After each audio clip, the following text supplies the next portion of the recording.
Silakan duduk Bapak Ibu. Selamat siang. Ada amin? Puji Tuhan. Saat ini saya diberikan kesempatan oleh Bapak Gembala untuk memberikan kebenaran firman Tuhan. Saya yakin dan percaya firman Tuhan itu pedang bermata dua. Dia menusuk ke depan dan dia menusuk ke dalam. Ya, saya berharap saya juga Tuhan mampukan untuk melakukan setiap firman yang saya bagikan. Amin. Pada kesempatan siang hari ini saya akan memberikan tema yang dikatakan kesempatan istimewa. Saya diberikan kesempatan, kita semua diberikan kesempatan istimewa. Apa itu kesempatan istimewa? Ya, kalau saya mencatat kesempatan itu adalah sesuatu hal menurut Kamus Besar Bahasa Indonesia.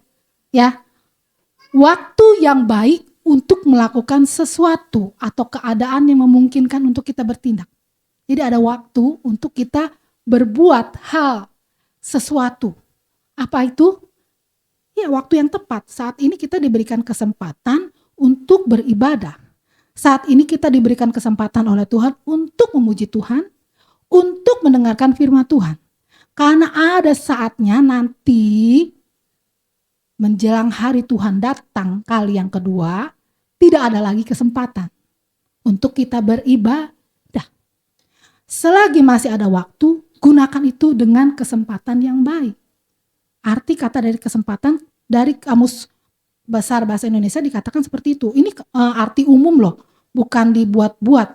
Ya, kenapa saya memberikan tema itu? Saya memberikan tema ini, saya mau membahas, kita akan bahas mengenai sebuah perumpamaan.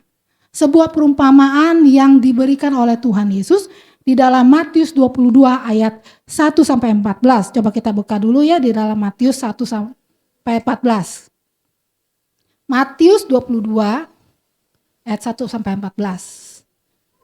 Sekarang ini bukan hari-hari di mana kita berleha-leha, dunia semakin terpuruk ya. Dunia semakin jahat. Dunia semakin banyak fenomena-fenomena. Makanya kita sebagai anak Tuhan harus mengetahui hal ini. Memang ini firman Tuhan saya rasa memang agak keras. Tapi saya rasa ini bukan untuk kita semua, ya untuk saya juga. Kita baca, lalu Yesus berbicara pula dalam perumpamaan kepada mereka. Hal kerajaan sorga seumpama seorang raja yang mengadakan perjamuan kawin untuk anaknya. Ia menyuruh hamba-hambanya memanggil orang-orang yang telah diundang ke perjamuan kawin itu. Tetapi orang-orang itu tidak mau datang. Ayat 4, ia menyuruh pula hamba-hamba lain pesannya. Katakanlah kepada orang-orang yang diundang itu, sesungguhnya hidangan telah kusediakan. Lembu-lembu jantan dan ternak piaraanku telah disembeli, semuanya telah tersedia. Datanglah ke perjamuan kawin ini. Tetapi orang-orang yang diundang itu tidak mengindahkannya. Ada yang pergi ke ladangnya, ada yang pergi mengurus usahanya. Dan yang lain menangkap hamba-hambanya itu, menyiksanya dan membunuhnya. Maka murkalah raja itu lalu menyuruh pasukannya ke sana untuk membinasakan pembunuh-pembunuh itu dan membakar kota mereka. Sesudah itu ia berkata kepada hamba-hambanya, perjamuan kawin telah tersedia. Tetapi orang-orang yang diundang tadi tidak layak untuk itu. Sebab itu pergilah ke persimpangan-persimpangan jalan dan undanglah setiap orang yang kamu jumpai di sana untuk ke perjamuan kawin itu.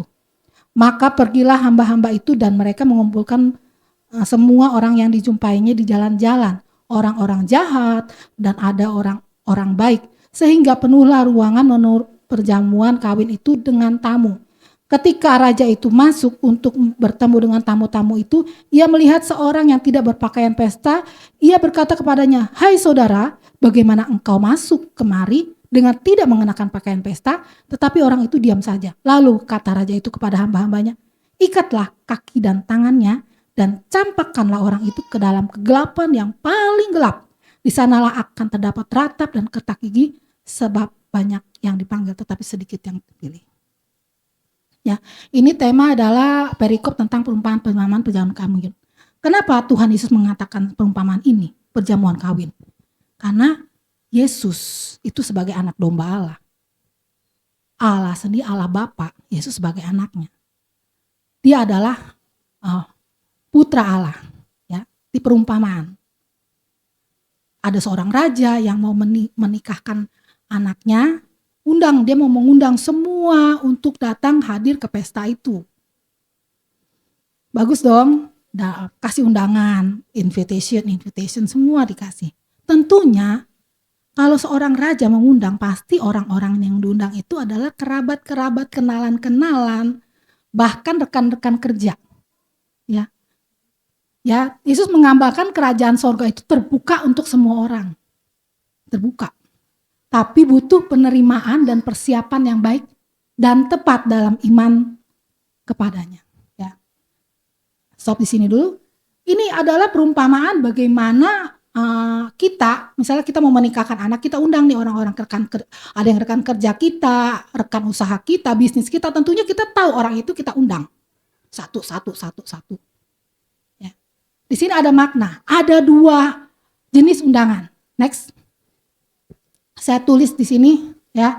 Undangan perjamuan kawin ini merupakan sebuah kesempatan yang diberikan Tuhan kepada kita untuk alami persekutuan dengan Dia dan alami kehidupan yang kekal. Next. Nah, ada 2 jenis undangan untuk orang-orang pilihan tentunya. Ya, dipilih tuh 1. Saya mengundang si ini, si A, B, C, D, ya, udah kenal namanya. Yang kedua, untuk orang-orang yang tidak layak. Kita akan bahas untuk orang-orang pilihan. Untuk orang-orang pilihan artinya orang-orang yang penting tentunya bagi raja itu. Nah, yang disediakan fasilitasnya adalah, nah di situ tidak dituliskan ayatnya ya. Ayat yang ketiga ada di sini dikatakan, ia menyuruh hamba-hambanya memanggil orang-orang yang telah diundang ke perjamuan kawin itu, tetapi orang-orang itu tidak mau datang.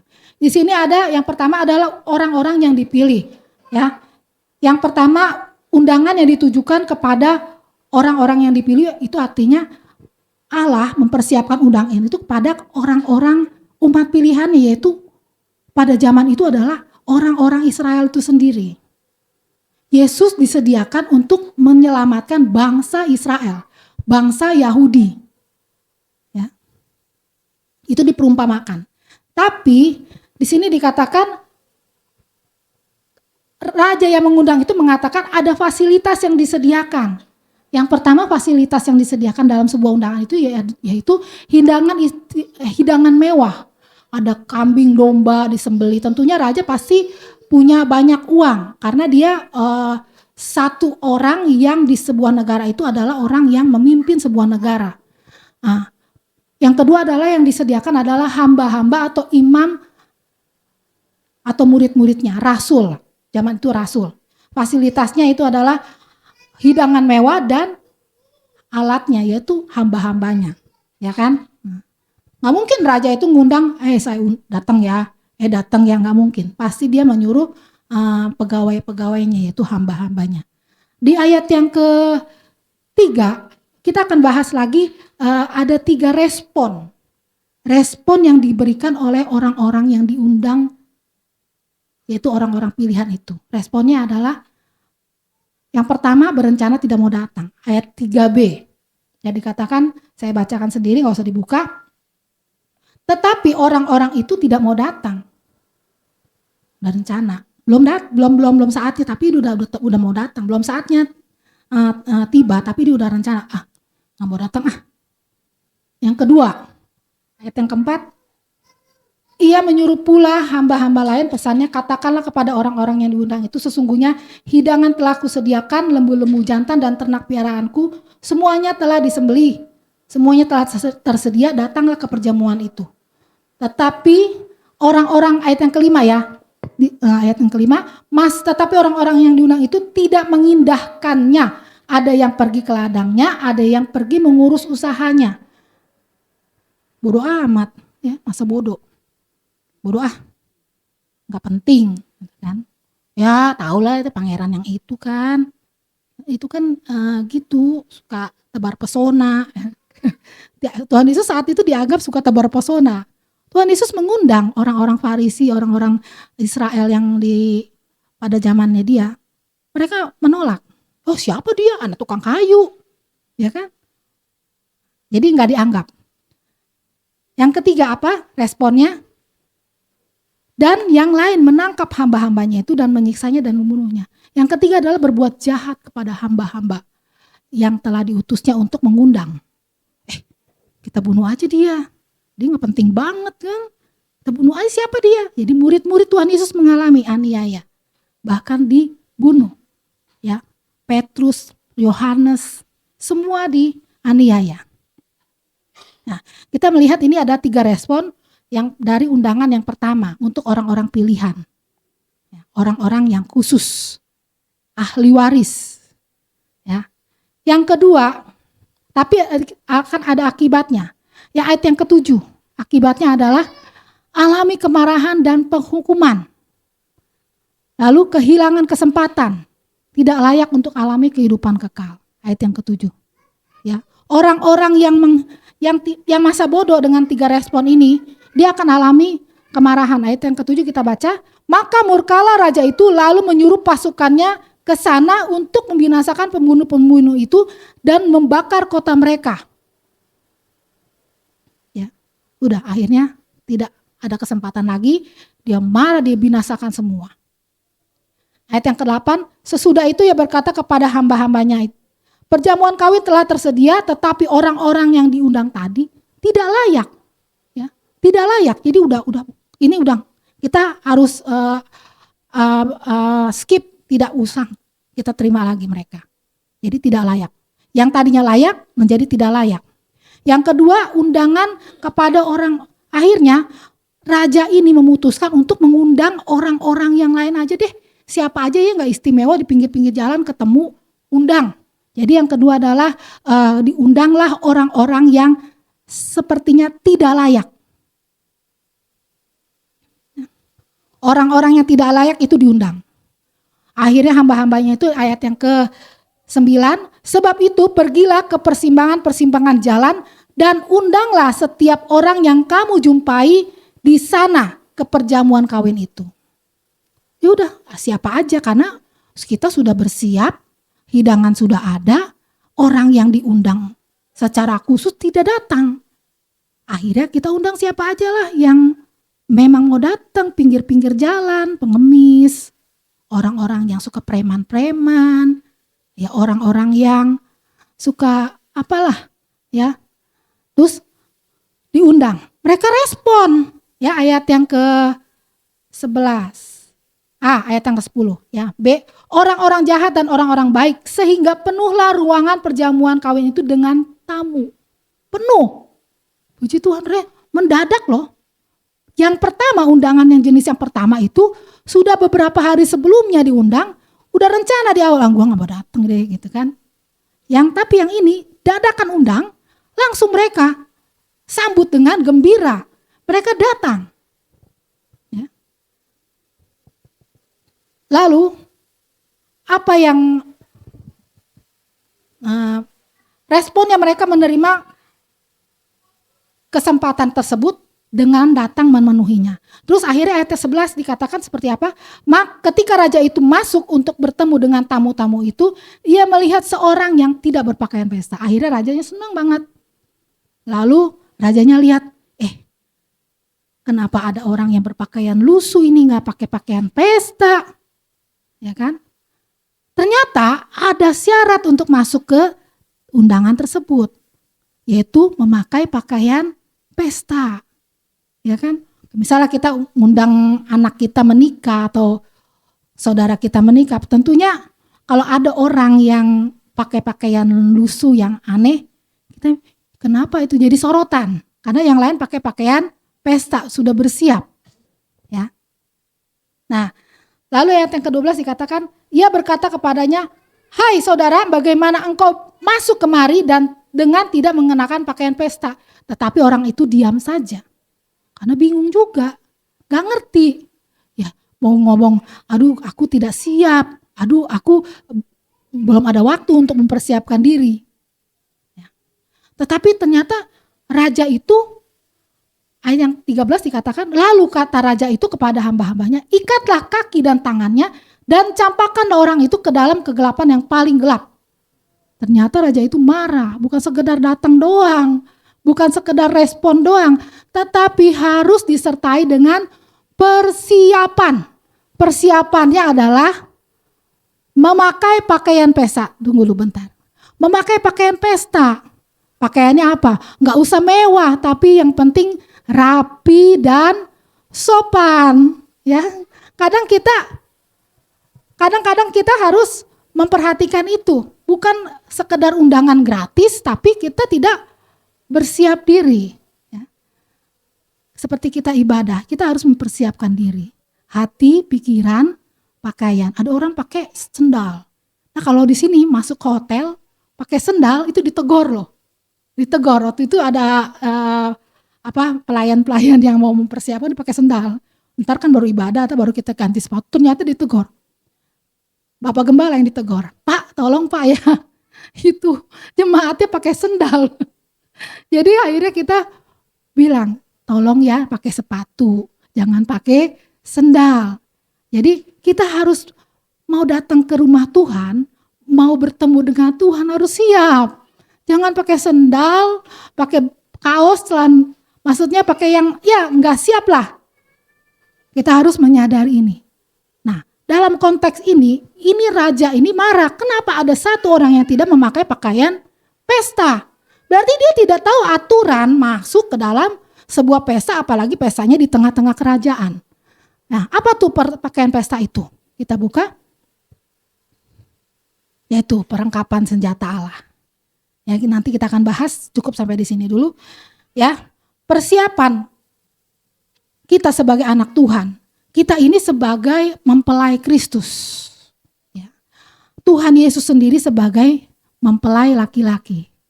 Ketika suatu saat Yesus datang kali yang kedua, itu adalah namanya ada pernikahan. Pernikahan antara Tuhan dengan gerejanya. Lalu ketika Yesus datang kembali kedua itu dinamakan mempelai laki-laki, menjemput mempelai wanita untuk masuk ke dalam kekekalan. Masuk ke dalam kerajaan sorga, masuk ke dalam kerajaan Allah. Di sini perumpamaan ini memperumpamaan bahwa kerajaan Allah telah disediakan. Yaitu mempelai yang akan menikah itu adalah Yesus sendiri dengan gerejanya. Harusnya orang yang dipilih adalah undangan yang pertama adalah orang Israel itu sendiri, umat pilihan Allah. Arti daripada kata Israel adalah tentara Allah, umat pilihan Allah. Yang diganti dari nama Yakub. Tetapi di Israel pun sampai saat ini mereka masih menolak Yesus. Mereka masih memegang agama Yahudi yang dimana memegang 10 hukum Taurat. Justru mereka yang dianggap adalah ahli warisnya Tuhan, mereka menolak. Seperti tadi dikatakan yang pertama mereka ngapain sama dia. Terus yang kedua bodoh amat. Ya kan responnya yang ketiga adalah yuk kita bunuh aja. Murid-murid Tuhan Yesus dianiaya, dibunuh. Responnya loh.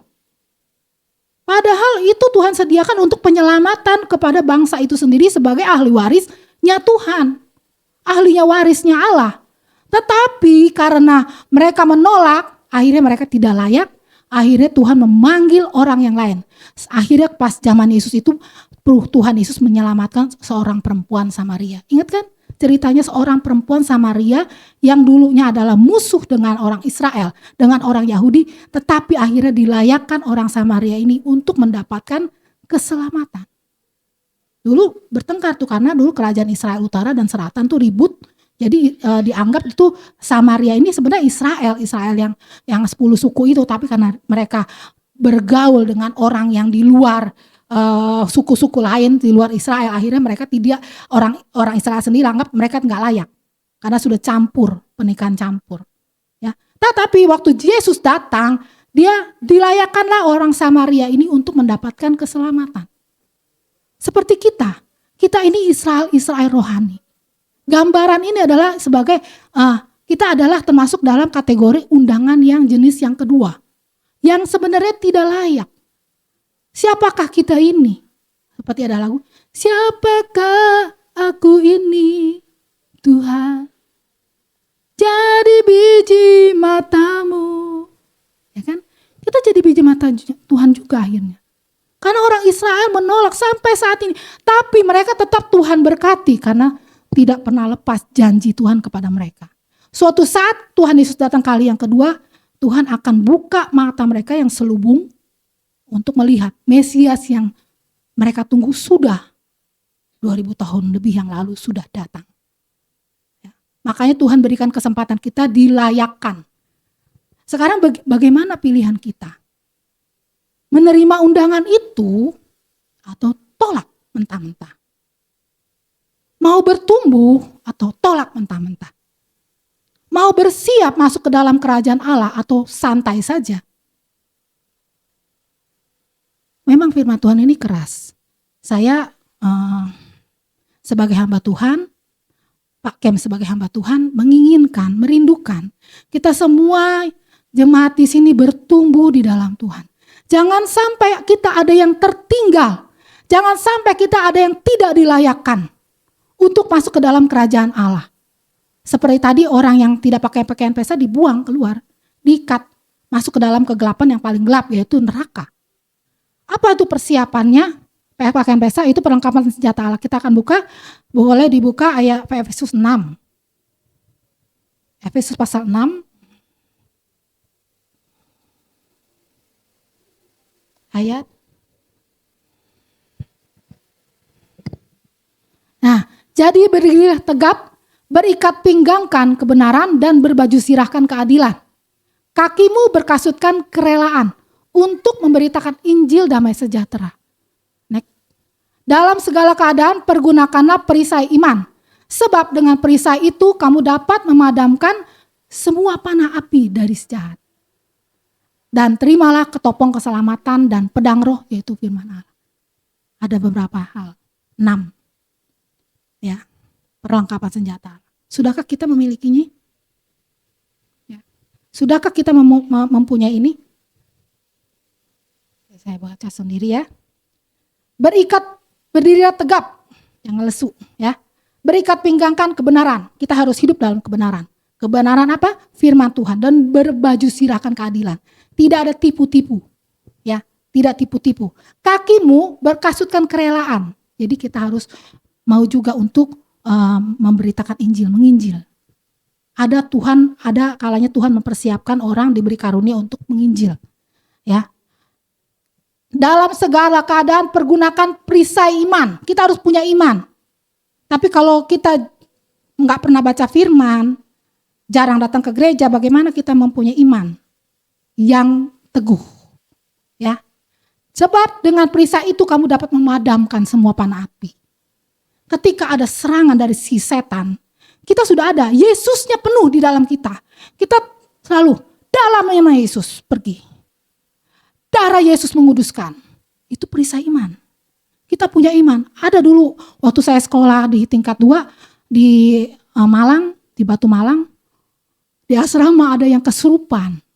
Karena dikasih Alkitab sama tetangganya, orang Kupang.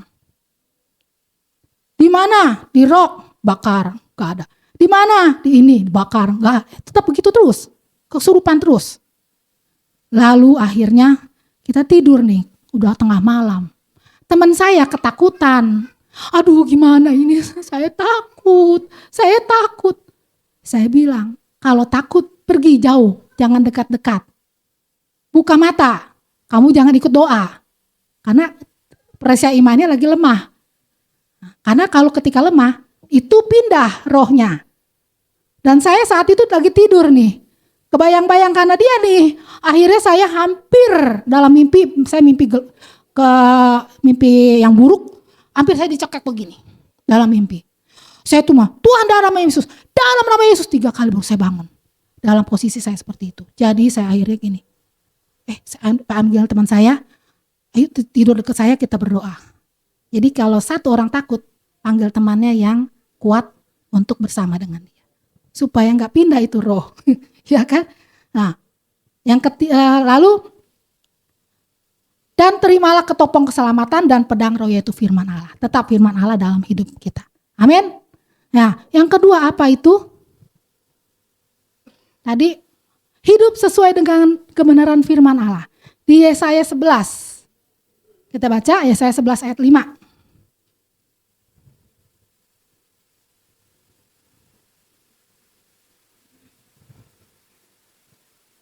Ya, bisa? Yesaya 11 ayat 5.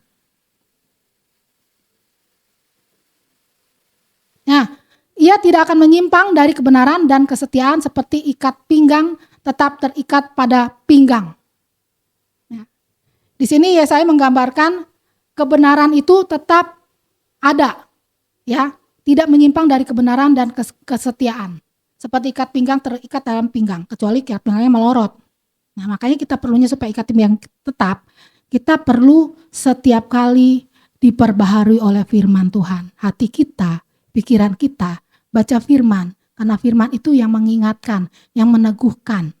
Ya, ya berikutnya Yesaya 59 ayat yang ke-17. Ia mengenakan keadilan sebagai baju zirah dan ketopong keselamatan ada di kepalanya, kepala Tuhan. Ia mengenakan pakaian pembalasan dan menyelubungkan kecemburuan sebagai jubah. Jadi kita sebagai anak Tuhan harus mempunyai perisai ini, persiapan ini, yaitu hidup sesuai dengan kebenaran firman. Seperti Yohanes 1 ayat 1 dikatakan, sebab pada mulanya adalah firman dan firman itu bersama-sama dengan Allah dan firman itu adalah Allah itu sendiri. Yesus itu sendiri firman. Ya. Amin. Yang ketiga apa persiapannya? Hidup dalam kekudusan. Nah, ini penting nih. 1 Petrus 1 ayat 14 sampai 16. Ini berkali-kali saya selalu bicarakan di ini untuk pelayan Tuhan. Efesus 1 Petrus 1 ayat 14 sampai 16.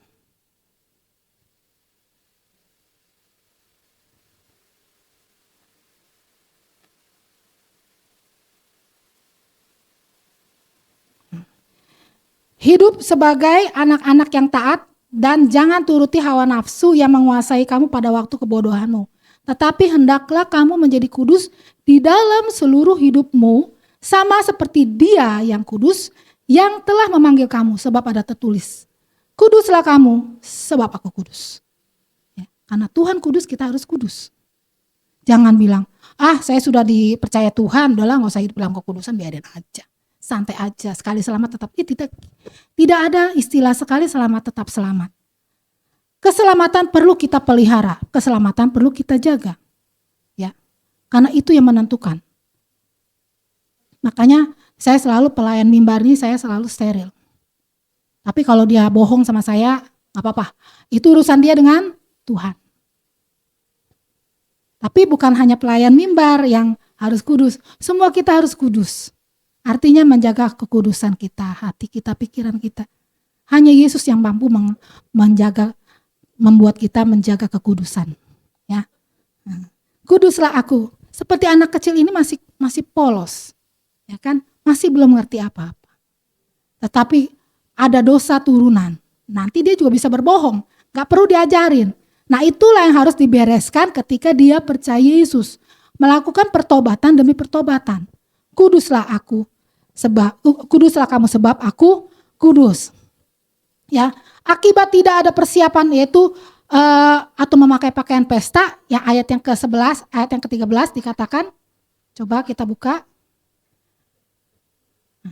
Lalu kata raja itu kepada hamba-hambanya, ikatlah kaki dan tangannya dan campakkanlah orang itu ke dalam kegelapan yang paling gelap. Di sanalah terdapat ratap dan kertak gigi. Sudah tidak ada kesempatan lagi.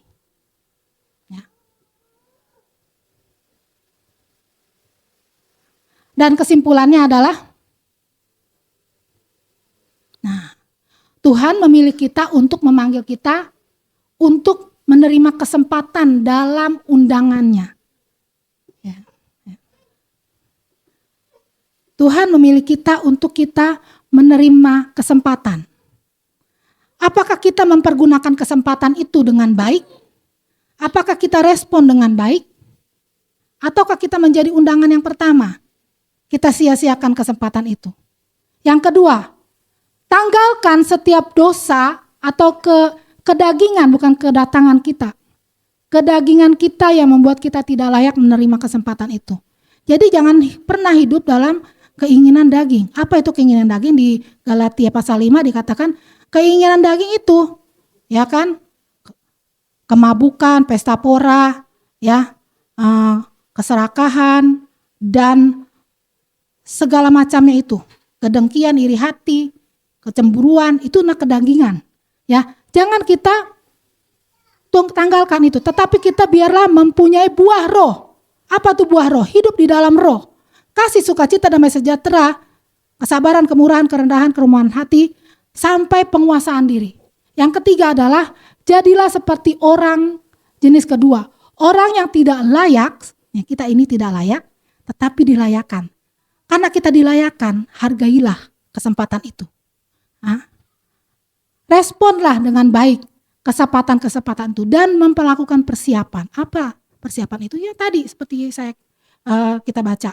Kita rajin beribadah, baca firman, berdoa. Karena itulah yang akan menguasai dan menjagai kita dari serangan-serangan si iblis. Benteng. Ada orang kalau hatinya, saya kasih gambaran seperti ini. Mama saya dulu menikah sama papa saya yang beda agama. Papa saya waktu mau menikah dengan mama saya, iya, ayo kita ke gereja. Setelah menikah, papa saya malah larang mama saya ke gereja. Bertahun-tahun mama saya tidak ke gereja. Lalu apa yang terjadi? Saya anak-anaknya dibawa ke gereja sama kakek saya dari sekolah minggu umur 4 tahun.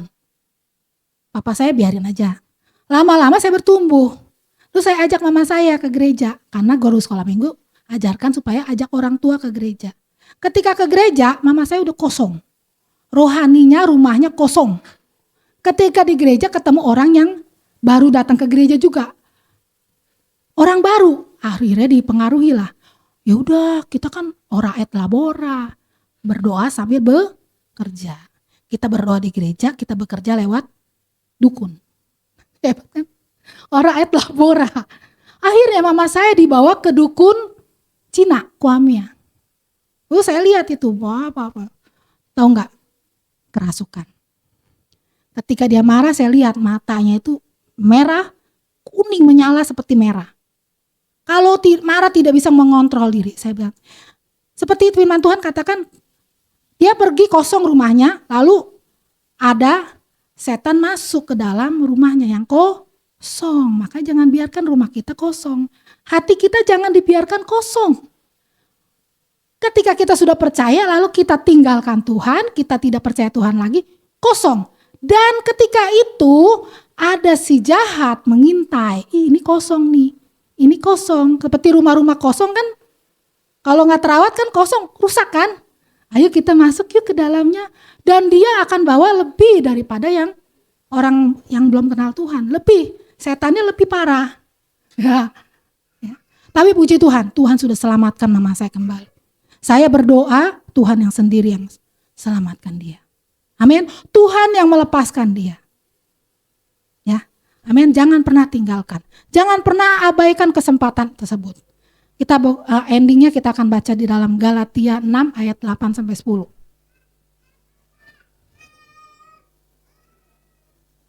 Galatia pasal 6 ayat 8. Nah, hiduplah sebagai anak-anak yang taat dan sebab barang siapa menabur dalam dagingnya, ia akan menuai kebinasaan dari dagingnya. Tetapi barang siapa menabur dalam roh, ia akan menuai hidup yang kekal dari roh itu. Janganlah kita jemu-jemu berbuat baik, karena apabila sudah datang waktunya, kita akan menuai jika kita tidak menjadi lemah. Karena itu selama masih ada kesempatan bagi kita, marilah kita berbuat baik kepada semua orang, terutama kepada kawan-kawan seiman. Ya, biarlah kita sebagai anak Tuhan, orang yang sudah diselamatkan, berbuat baiklah kepada sesama, terutama kepada teman-teman seiman, saling membangun. Apa gunanya gereja? Online aja, online kan nggak bisa ada persekutuan. Itu Tuhan izinkan pas COVID, tapi sekarang Tuhan sudah halaukan itu semua penyakit-penyakit yang itu namanya penyakit sampar. Materai yang ke-5. Tuhan sudah halau. Tuhan datanglah onsite supaya apa? Kita bersekutu dengan teman-teman seiman, saling membangun, saling menguatkan, itu fungsinya. Ya. Jangan abaikan kesempatan itu. Di dalam Galatia 5 ayat 13 sampai dan 16. Galatia 5 ini ayat yang terakhir, ayat 13. Saudara-saudara, memang kamu telah dipanggil untuk merdeka, tapi janganlah kamu mempergunakan kemerdekaan itu sebagai kesempatan untuk kehidupan dalam dosa. Melainkan, layanilah seorang akan yang lain oleh kasih. Sebab seluruh hukum Taurat mencakup dalam satu firman ini, yaitu kasihilah sesamamu manusia seperti dirimu sendiri. Ya. Kita harus gunakan kesempatan itu untuk kita melayani seorang dengan yang lain. Jangan hidup dalam dosa. Yang terakhir ayat Matius 24 ayat 22. Karena kesempatan itu tinggal sedikit lagi. Matius 24 ayat 22.